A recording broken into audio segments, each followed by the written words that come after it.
This week on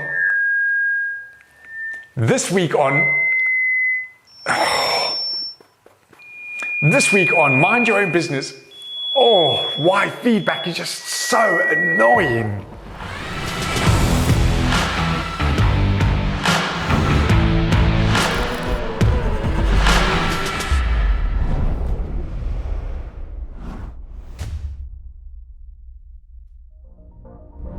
I bet you your team members just love it when you give them loads of detailed feedback about all of the things that they could have done differently.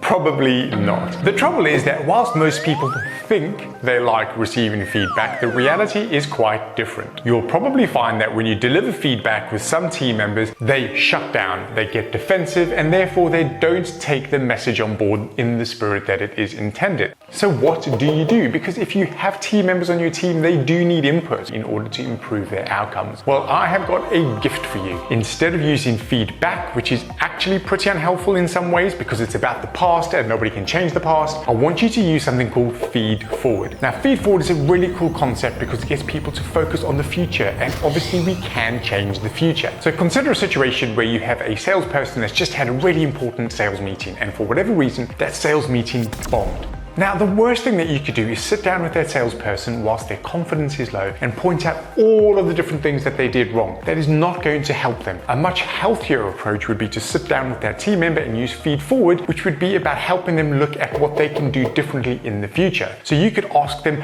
great coaching questions like, next time you find yourself in a situation like that, what are some of the things that you're going to do differently in order to prepare better? That way, you're getting people to think about the future. With Feedforward, you can be quite direct. So you can say, right, this is a really good question that I'd like you to focus on, or you can point out specific things that you want them to do next time. People tend to be less defensive, and therefore your message gets through. So next time you find yourself in a situation where you have a team member that needs some input from you, I want you to think about Feedforward and ditch the feedback. I'll see you next week on Mind Your Own Business.